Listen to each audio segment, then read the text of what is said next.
sampai saat ini Presiden belum menyebut siapa nama calon pengganti Menkominfo setelah Johnny G. Plate ditahan akibat kasus korupsi BTS 4G. Lebih lanjut kita tanyakan kepada tenaga ahli utama KSP Ali Mokhtar Ngabalin. Selamat petang, Bung Ali dengan Friska di sini. Selamat petang, Friska. Assalamualaikum warahmatullahi wabarakatuh. Apa kabar? Waalaikumsalam warahmatullahi wabarakatuh. Kabar baik. Bung Ali, ini kalau sampai sekarang apakah sudah ada nama pengganti Johnny G. Plate yang disiapkan Presiden? Kalau misalnya belum, tugas Menkominfo ini akan diemban siapa sementara?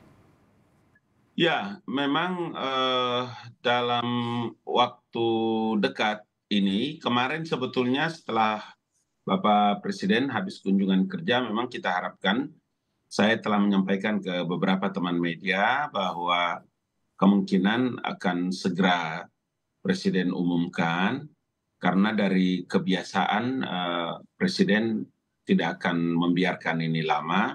Tapi karena kemarin begitu tiba, hari ini juga hari libur ya, tanggal merah, mungkin besok kita tunggu.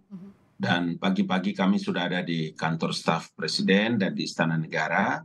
Tadi barusan juga saya berkomunikasi dengan Pak Pramono Anung, Pak Sekap. Mudah-mudahan dua hal. Kalau yang pertama itu adalah terkait dengan ad interim untuk segera mengisi posisi Bapak Plate. Kalau enggak mungkin Presiden juga akan menunjuk langsung siapa yang melakukan tugas, mengisi tugas sisa ini. Tapi dari kebiasaan yang sering kami hadapi, tentu Bapak Presiden akan mengkomunikasikan ini dengan teman-teman di Nasdem. Kalau ada yang nanti akan segera dikirim untuk mengisi posisi ini, atau hal yang lebih terpenting adalah ini menjadi hak prerogatif Bapak Presiden, sehingga kita tunggu mana yang bisa Bapak Presiden akan lakukan. Kalaupun belum ditunjuk Menkominfo, ad interimnya otomatis Menko? Oh, bisa jadi iya, bisa jadi tidak. Jadi belum Dalam tentu ya? dalam banyak kesempatan bisa beliau menunjuk siapa yang beliau kehendaki. Seperti misalnya waktu kasus terakhir Juliari Batubara, waktu itu kan ditunjuk Mensos Risma. Tidak berapa lama selang dari itu ya, Bung Ngabalin. Nah, kalau sekarang Betul. apakah masih ada kemungkinan besar untuk Nasdem? Karena terakhir Pak Surya Paloh bilang ya belum tentu juga begitu diserahkan sepenuhnya ke Pak Presiden. Ya, Jokowi itu kan punya moral politik yang sangat tinggi dalam mengkomunikasikan seluruh kepentingan-kepentingan pemerintahan dan membangun komunikasi yang tidak terpisahkan dari partai-partai koalisi pemerintah.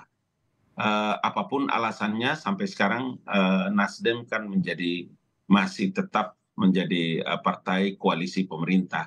Sehingga menghadapi kasus seperti begini, saya punya keyakinan yang kuat karena pasti Bapak Presiden akan mengkomunikasikan ini dengan partai-partai koalisi pemerintah.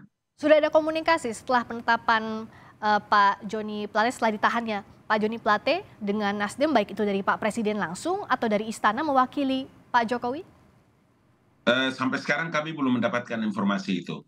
Tadi pun terakhir saya melakukan komunikasi dengan Pak Menteri Sekretaris Kabinet, kami tidak sempat menyinggung materi itu. Tetapi saya pastikan kepada publik bahwa moral politik Presiden dalam mengkomunikasikan kepentingan-kepentingan politik negara itu selalu menjadi perhatian Bapak Presiden. Dan karena ini dari Partai Nasdem, maka saya punya keyakinan bahwa pasti pemerintah, pasti dari Istana, dari Bapak Presiden, dan kami pasti melakukan komunikasi itu dengan Nasdem. Tidak mungkin Bung Ngabalin juga tidak, Bung Ali tidak memantau begitu karena ada spekulasi yang beredar setelah Pak Plate ditahan Kejagung, ini dikait-kaitkan dengan ada kepentingan politik di luar kasus hukum. Bagaimana Istana menjawab ini?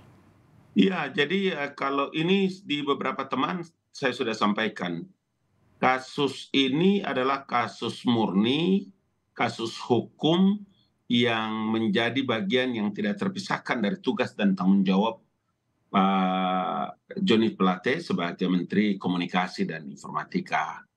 Kalau dikaitkan dengan masalah politik, ingat bahwa Nasdem mendeklarasikan calon presidennya itu bulan Oktober tahun 2022. Kasus ini udah jalan sejak lama.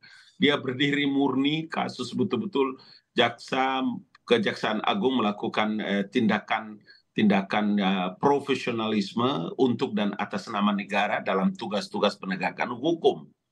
Karena itulah maka saya ingatkan sekali lagi bahwa sejak awal Bapak Presiden telah mengingatkan untuk jangan sekali-kali ada Bapak dan Ibu para menteri yang terkait dengan masalah hukum atau masalah korupsi.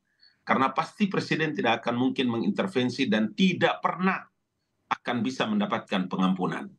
Oke, itu tadi yang ditegaskan, tidak akan ada intervensi dari istana, dan berikutnya Ya, kita tunggu. apalagi ini begini ya, ini masalah BTS, ini adalah program strategis nasional yang dicanangkan oleh Bapak Presiden. Presiden menghendaki agar di 3 klaster. Klaster yang pertama itu adalah pembangunan BTS ini di daerah-daerah terpencil, daerah-daerah tertinggal, daerah-daerah terjauh, terluar. Program utama di masa pemerintahan Pak Jokowi ya, baik. Sampai hati kita bisa melakukan tindakan ini kepada mereka. Dan kita tunggu berikutnya apa sikap Pak Jokowi, apa langsung menunjuk Menkominfo atau ad interim terlebih dahulu, pantau juga bagaimana proses hukumnya. Terima kasih. Pagi di Istana Negara kami akan kabarkan kepada teman-teman media. Baik, terima kasih Bung Ali Mokhtar Ngabalin, tenaga ahli utama KSP, telah bergabung di Sapa Indonesia Malam. Terima kasih.